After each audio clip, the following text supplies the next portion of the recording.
Waktu adalah salah satu konsep paling mendalam dan misterius yang telah menjadi pusat perhatian manusia sejak zaman kuno. Dari filsuf Yunani seperti Heraklitus yang berkata semua mengalir, hingga para ilmuwan modern seperti Einstein yang merevolusi pemahaman kita dengan teori relativitas, waktu tetap menjadi teka-teki yang tak terpecahkan. Dalam kehidupan sehari-hari, kita mengalaminya sebagai aliran konstan yang membimbing kita dari masa lalu menuju masa depan. Seolah-olah waktu adalah jalan lurus yang tak terhindarkan. Kita hidup dalam arus waktu, terjebak dalam pola masa lalu, masa kini, dan masa depan. Namun, apakah waktu benar-benar seperti yang kita pahami secara intuitif, atau apakah itu hanyalah konstruksi pikiran kita? Sepanjang sejarah, konsep waktu telah menjadi bahan perdebatan dan eksplorasi di berbagai disiplin ilmu. Dalam filsafat, waktu dipandang sebagai medium tempat segala sesuatu berlangsung. Sementara dalam fisika klasik yang dikembangkan Isaac Newton, waktu dianggap sebagai dimensi absolut yang universal. Namun, pada awal abad ke-20, pandangan ini terguncang dengan munculnya teori relativitas Albert Einstein yang mengungkapkan bahwa waktu bersifat relatif dan sangat dipengaruhi oleh kecepatan serta gravitasi. Dalam buku The Order of Time, Carlo Rovelli, seorang fisikawan teoritis Italia yang terkenal, mengguncang pemahaman kita tentang waktu dengan pandangan yang radikal. Rovelli menantang gagasan klasik tentang waktu sebagai sesuatu yang universal dan linier. Sebaliknya, ia menyajikan realitas di mana waktu tidak lebih dari sekedar ilusi, sebuah hasil dari cara kita memandang dan memproses informasi tentang alam semesta.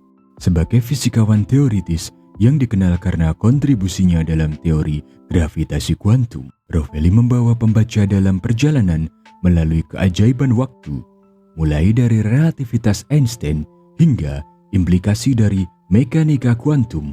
Ia juga menjelajahi bagaimana otak manusia memproses waktu dan bagaimana persepsi ini mungkin berbeda jauh dari realitas fisik. I think that this little bar that becomes longer and longer and longer, it's a perfect metaphor of time. It's a perfect way, perfect representation of the way we conceive time in our mind. It's oriented. The past is different from the future, and it's the same for everybody. Like everybody looking at this video goes through the same steps, and we're all in the same moment of time, in the moment in which we exist and we are. And we look at atoms, we look at things smaller than atoms, you look at galaxies, things larger than our user experience. We look at things that move very fast. And then we understand that this little bar that grows, this idea of time doesn't work very well there. Time is more complicated. Pendekatan Rovelli yang menggabungkan fisika, filsafat, dan refleksi personal memberikan perspektif baru yang radikal. Ia menantang kita untuk melihat waktu bukan sebagai entitas mutlak, tetapi sebagai fenomena yang terlahir dari interaksi antar kita dan alam semesta. Dengan mengurai struktur waktu hingga ke akar-akarnya, Rovelli membuka pintu menuju pemahaman yang lebih mendalam tentang diri kita sendiri dan tempat kita di alam semesta. And this kind of phenomena, this set of phenomena is, as you said, is one of the main sources for us of this feeling of time. I think another source is our own expectation of the future. If you look at video, you want to know what's gonna happen next. So you're there with your curiosity of what's the next thing gonna be said. And our memory of the past, we remember and we hold this together. Dalam fisika klasik yang dirumuskan oleh Isaac Newton, waktu dianggap sebagai kerangka absolut yang mengatur segala sesuatu. Pandangan ini didasarkan pada asumsi bahwa waktu mengalir secara linier dengan kecepatan yang konstan dan berlaku sama di mana saja di alam semesta. Konsep ini sesuai dengan pengalaman intuitif kita sehari-hari, di mana jam terus berdetak dan waktu tampak berjalan maju tanpa henti. Intuition of that comes very much from entropy, because entropy is what measures the difference between the past and future. It's a physicist way of talking about the fact that the past is different from the future. Your coffee there is gonna get colder and colder and colder and colder, and it's not getting hotter by itself sitting there. Namun, pandangan ini mulai berubah ketika Albert Einstein memperkenalkan teori relativitas pada awal abad ke-20. Dalam teori relativitas khusus, Einstein menunjukkan bahwa waktu adalah relatif dan bergantung pada kecepatan pengamat. Fenomena ini dikenal sebagai dilatasi waktu, di mana waktu berjalan lebih lambat bagi objek yang bergerak mendekati kecepatan cahaya dibandingkan dengan objek yang diam. Hal ini kemudian diperluas dalam teori relativitas umum yang mengungkapkan bahwa gravitasi juga mempengaruhi aliran waktu. Di dekat benda dengan gravitasi sangat kuat, seperti lubang hitam, waktu dapat melambat secara signifikan. Carlo Rovelli menjelaskan bahwa revolusi Einstein tidak hanya menggoyahkan fondasi fisika klasik, tetapi juga membawa implikasi filosofis yang mendalam. Dengan menunjukkan bahwa waktu adalah relatif, Einstein menghancurkan gagasan tentang waktu universal yang sama untuk semua orang. Sebaliknya, waktu menjadi suatu yang lokal, bergantung pada kondisi dan lokasi pengamat di ruang waktu. So, our experience of time is no good anymore. Newtonian time, this click, click, click of the entire universe all together, does not work anymore. It's local, it's here. It refers to what it's not a universal time in the entire large universe. We have discovered, I would say with a certain surprise, that it's not universal. It's not true that time is one-dimensional. It's not true that the past is so different from the future, etc., etc. Selain itu, Einstein memperkenalkan konsep ruang waktu sebagai entitas 4 dimensi yang menggabungkan 3 dimensi ruang dengan dimensi waktu. Dalam ruang waktu ini, peristiwa masa lalu, sekarang, dan masa depan tidak terpisah secara absolut, tetapi ada secara bersamaan. Ini membuka jalan bagi gagasan blok semesta, di mana waktu tidak mengalir tetapi merupakan bagian dari struktur ruang waktu yang statis. Rovelli menggunakan gagasan ini untuk menantang cara kita memandang waktu dalam kehidupan sehari-hari. Jika waktu adalah relatif dan lokal, maka pengalaman kita tentang masa lalu, sekarang, dan masa depan mungkin lebih bersifat subjektif daripada yang kita sadari. Ini menimbulkan pertanyaan mendalam tentang bagaimana kita memahami realitas dan tempat kita di dalamnya. That has to do with the effect of gravity. Gravity is one of the things that changes time. So the more you go close to the Earth, the more you go close to a mass, the more time slows down. There's literally less time down there than up. So our feet have a shorter life than our head. Jika relativitas Einstein menantang gagasan klasik tentang waktu, fisika kuantum membawa revolusi yang lebih mendalam. Dalam skala kuantum, tempat partikel-partikel subatomik berada, waktu tampaknya kehilangan maknanya. Partikel kuantum tidak mengalami waktu seperti yang kita pahami. Mereka dapat berada di 2 tempat sekaligus atau saling terhubung secara instan melalui fenomena yang dikenal sebagai entanglement kuantum. Rovelli menjelaskan bahwa teori kuantum menyoroti bagaimana waktu mungkin bukanlah elemen dasar dari alam semesta. Dalam fisika klasik, waktu dan ruang dianggap sebagai kerangka yang membingkai semua peristiwa. Namun, dalam skala kuantum, ruang dan waktu sendiri tampak terbubarkan menjadi struktur yang lebih mendasar. Sebagai contoh, teori kuantum menggambarkan partikel tidak memiliki posisi atau momentum pasti sampai mereka diukur. Dalam konteks ini, waktu kehilangan perannya sebagai parameter universal yang mengatur evolusi sistem fisik. When we try to bring together this knowledge of the complicated structure of temporality with quantum mechanics, things become even more complicated. Melalui teori loop quantum gravity, Rovelli mencoba menyatukan relativitas umum dan mekanika kuantum. Dalam teori ini, ruang dan waktu bukanlah entitas kontinu, tetapi terdiri dari butir-butir kecil, mirip dengan piksel dalam layar digital. Waktu dalam pandangan ini adalah hasil interaksi antara butir-butir ini, bukan sesuatu yang berdiri sendiri. Setiap butir waktu terkait dengan perubahan kecil dalam sistem fisik, dan tidak ada aliran waktu yang independen dari peristiwa-peristiwa ini. Loop quantum gravity, the theory in which I work, is a mathematical description of the quanta, Planck-size elementary bits out of which space is in their quanta. They're linked to one another, and there's all this link, and you follow this link and you make a loop. That's the name loop quantum gravity come from. Selain itu, dalam fisika kuantum, konsep superposisi mengaburkan batas antara masa lalu, sekarang, dan masa depan. Sebuah partikel dalam keadaan superposisi dapat berada dalam berbagai kemungkinan keadaan sekaligus. Baru ketika pengukuran dilakukan, partikel memilih salah satu keadaan ini. Dengan demikian, waktu dalam skala kuantum lebih menyerupai jaringan kemungkinan yang dinamis daripada garis linier yang mengalir. Because quantum mechanics tell us that clocks can be in superpositions of different readings.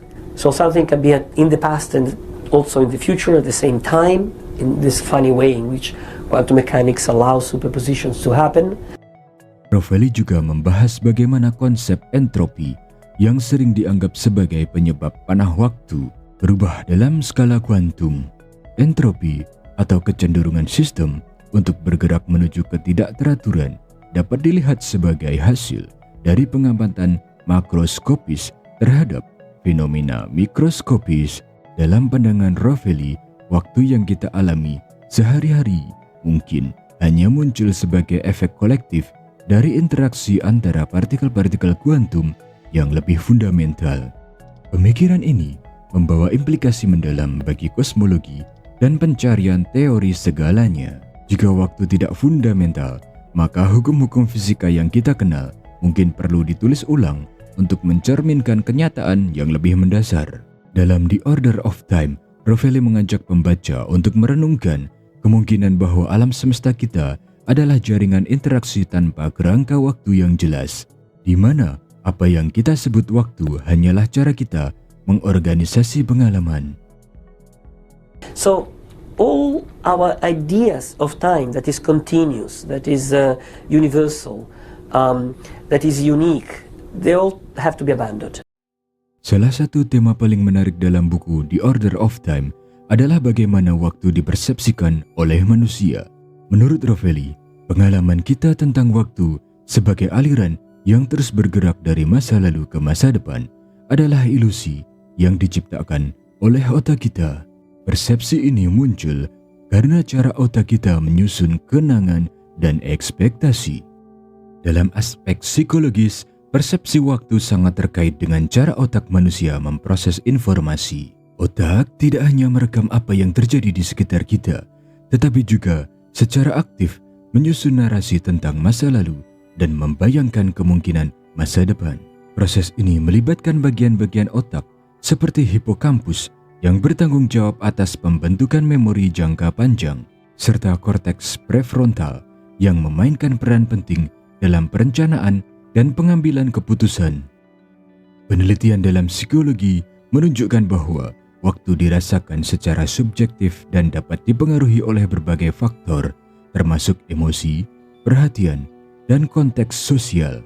Misalnya, ketika seseorang merasa bosan atau tidak terlibat, waktu cenderung terasa berjalan lebih lambat. Sebaliknya, ketika seseorang sibuk atau menikmati pengalaman yang menyenangkan, waktu terasa berlalu lebih cepat. Fenomena ini dikenal sebagai dilatasi waktu subjektif yang menggarisbawahi betapa fleksibelnya persepsi kita terhadap waktu. It's not really black holes at the beginning of the universe. It's ourselves. Namely, once we understand that a lot about time depends on our brain, on our way of being in the world, or our special being ourselves, we rethink ourselves in a sense. I think that's what is the most fascinating aspect of time. It's not just about the world. Is that we have to understand time. We also have to figure out what it means to be conscious, what it means to have memories, what it means to have anticipations, because that's a crucial part of our common idea of time. Selain itu, ada juga konsep memori episodik, yaitu kemampuan otak untuk mengingat peristiwa-peristiwa tertentu secara detail, yang sangat berkontribusi pada pengalaman subjektif waktu. Memori episodik memungkinkan kita untuk kembali mengalami masa lalu dalam pikiran kita, menciptakan ilusi bahwa waktu adalah sesuatu yang bergerak mundur ke masa lalu dan menuju ke masa depan. Proses ini sangat dipengaruhi oleh emosi. Peristiwa yang emosional cenderung lebih mudah diingat dan terasa lebih panjang daripada peristiwa netral. Kemampuan untuk memahami dan memprediksi waktu memiliki nilai adaptif yang tinggi. Dengan memproses informasi temporal, manusia dapat merencanakan tindakan di masa depan, belajar dari kesalahan di masa lalu, dan bekerja sama dengan orang lain untuk mencapai tujuan bersama. Namun, kemampuan ini juga membawa beban psikologis, seperti kecemasan tentang masa depan atau penyesalan tentang masa lalu. Rovelli juga menyoroti bagaimana budaya mempengaruhi cara kita memahami dan mengalami waktu. Dalam budaya barat modern, waktu sering dipandang sebagai sumber daya yang harus dimanfaatkan secara efisien. Sementara dalam beberapa budaya tradisional, waktu lebih dipandang sebagai siklus yang berulang. Perbedaan ini menunjukkan bahwa pengalaman manusia terhadap waktu tidak hanya bersifat biologis, tetapi juga dipengaruhi oleh konteks sosial dan budaya. And I think culture is the conversation that comes from bringing all these pieces of knowledge together and trying to fold them in something that is meaningful for us. And that's what I try to do. Dengan demikian, persepsi waktu adalah hasil dari interaksi kompleks antara proses neurobiologis, pengalaman individu, dan pengaruh budaya. Dalam buku The Order of Time, Rovelli mengajak kita untuk merenungkan bagaimana persepsi ini membentuk cara kita memahami dunia dan tempat kita di dalamnya. It's not just physics. It's physics, it's neuroscience, it's psychology, it's philosophy. When the little bar that you mentioned at the beginning grows, it's not just a rational observation of a growing thing. There is an expectation, there is a memory, and we are held together as human beings by memory, expectation, and fear of the time that passes. It's deeply inside us. Jika waktu adalah ilusi, apa artinya bagi cara kita memahami diri kita sendiri dan dunia? Rovelli mengajak kita untuk memikirkan ulang gagasan kita tentang perubahan, keberlanjutan, dan keberadaan. Hidup tidak lagi harus dilihat sebagai perjalanan linier dari awal ke akhir, tetapi sebagai rangkaian momen individu yang masing-masing memiliki nilai intrinsik. Perspektif ini memiliki implikasi filosofis yang mendalam. Jika waktu tidak bersifat fundamental, maka konsep sebab akibat yang kita gunakan untuk memahami dunia juga perlu ditinjau ulang. Hal ini menciptakan tantangan bagi filsafat, terutama dalam menjawab pertanyaan tentang bagaimana pengalaman manusia dapat muncul dalam dunia yang tidak memiliki waktu sebagai kerangka universal. Dengan memadukan wawasan ilmiah dan filosofis, Rovelli mengusulkan bahwa waktu yang kita alami mungkin lebih merupakan produk dari struktur otak kita yang berusaha memetakan kompleksitas alam semesta ke dalam kerangka naratif yang dapat dipahami. Lebih jauh lagi, Rovelli menyoroti gagasan tentang waktu sebagai ilusi emergen. Ilusi ini muncul dari cara sistem makroskopis, seperti kita sebagai manusia mengamati alam semesta. Di tingkat mikroskopis, semua peristiwa tampaknya terjadi tanpa urutan waktu yang jelas. Namun, pada skala makroskopis, arah waktu muncul sebagai hasil entropi yang terus meningkat, yang memberikan kita pengalaman tentang masa lalu dan masa depan. One of the key points I make in the book, which is an observation that comes from philosophy, and from neuroscience is that in reality, when we think about this line that grows, which is time, we are actually having a memory of the past and anticipation of the future, so it's always in the present. We are aware of time because we have memories and anticipations. So in a sense, time is always entirely in the present. We hold time, we are special machines in the universe. At each moment span away from the present moment to other events that we call past and present. And that's what we are. And that's wonderful. Buku The Order of Time oleh Carlo Rovelli adalah eksplorasi mendalam dan menggugah tentang sifat waktu dengan menggabungkan wawasan dari fisika, filsafat, dan pengalaman manusia. Rovelli mengajak kita untuk memikirkan ulang pemahaman kita tentang dunia. Ia menunjukkan bahwa waktu bukanlah entitas yang kaku dan absolut, tetapi sesuatu yang dinamis dan muncul dari cara kita berinteraksi dengan alam semesta. Dalam dunia yang penuh ketidakpastian, pandangan Rovelli memberikan cara baru untuk melihat hidup. Dengan memahami bahwa waktu adalah ilusi, kita dapat belajar untuk hidup lebih penuh dalam momen-momen yang ada, tanpa terjebak dalam kekhawatiran tentang masa depan atau penyesalan tentang masa lalu. The Order of Time bukan hanya sebuah buku tentang fisika, ini adalah undangan untuk memikirkan ulang salah satu aspek paling mendasar dari keberadaan kita. Rovelli menunjukkan bahwa waktu yang selama ini kita anggap sebagai sesuatu yang konstan dan linier, ternyata adalah konstruksi yang jauh lebih kompleks dan kaya akan makna. Dengan menggali ilmu pengetahuan, filsafat, dan seni, ia menawarkan pandangan holistik tentang waktu yang menginspirasi sekaligus menggugah pikiran. Buku ini mengajarkan kita untuk menerima bahwa tidak semua misteri harus segera terjawab. Justru dalam ketidaktahuan itu, ada keindahan dan peluang untuk terus belajar.